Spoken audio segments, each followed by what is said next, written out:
आग बबूला हुआ ईरान ने जानकारी दी कि अमेरिका ने हमसे ये मांग की थी, डोनाल्ड ट्रंप ने हमसे कहा था कि आप अपना एनरिच यूरेनियम हमें दे दीजिए, इसके बदले जो यूएन आप पर पाबंदी लगाने वाला है वो हम 3 महीने के लिए डिले कर देंगे। वाह, डिले! अगर अमेरिका कहता हम पाबंदी नहीं लगाने देंगे तो बात समझ में आती। ईरान ने कहा कि हमसे ये ट्रंप के द्वारा मांग रखी गई थी, लेकिन हमने साफ इनकार कर दिया। हजरात मोहतरम, जिसके बाद आज ईरान पर यूएन की सबसे बड़ी और सबसे ज्यादा पाबंदियां लागू हो चुकी हैं।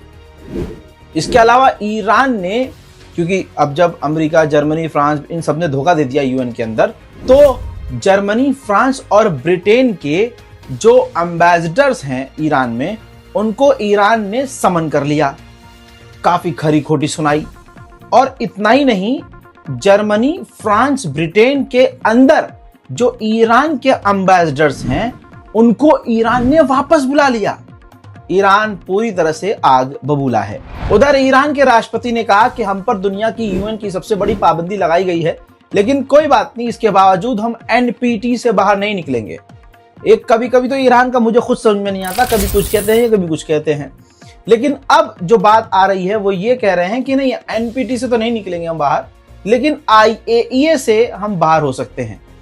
अब फिर यहां से मैं परेशान हूं कि भाई आईएईए से तो अब इन्होंने डील करी है, आईएईए के इंस्पेक्टर ऑलरेडी ईरान के अंदर मौजूद हैं, तो कभी कभी ईरान की बातें भाई मेरे भी पल्ले से मतलब ऊपर से निकल जाती हैं। उधर ईरान के सुप्रीम लीडर ने देखिए ट्वीट किया है और उन्होंने कहा कि दूसरी साइड झूठ बोलती है, सामने वाली साइड हम पर हमला करती है, बमबारी करती है, इल्जाम लगाती है, तो हम ऐसे इंसान के सामने, ऐसे शख्स के सामने बैठकर डील नहीं कर सकते, बात नहीं कर सकते। उधर रशिया ने यूएन के अंदर साफ कहा है कि ईरान पर जो आप लोगों ने पाबंदी यूएन की लगाई है वो हम नहीं मानेंगे, हम जिस तरह से ईरान के साथ काम करते थे काम करेंगे। और इसी लगे हाथ रशिया ने फ्रांस को भी यूएन में लताड़ दिया और कह दिया कि भाई साहब, ये जो आपका बड़ा भाई अमेरिका है ये आपको आगे बढ़ने नहीं दे रहा है, जिसकी वजह से आप पूरी तरह से दबे हुए हो। ईरान के विदेश मंत्री ने भी यूएन के अंदर अमेरिका और इजराइल के मुंह पर थूकते हुए कहा कि हम पर इल्जाम लगाकर, प्रोपेगेंडा फैलाकर हमारे खिलाफ हम पर पाबंदियां लगाई गई हैं। हमारा न्यूक्लियर प्रोग्राम बिल्कुल पीसफुल है, लेकिन हम पर हमला करके भी उन्होंने अपना गोल अचीव नहीं किया, न कर पाए। तो आज जो हम पर पाबंदी लगाई है, ये पाबंदी लगाने के बाद भी इंशाअल्लाह वो अपना कोई गोल अचीव नहीं कर पाएंगे। The E3 and the United States bear full responsibility for the serious consequences of today's decision.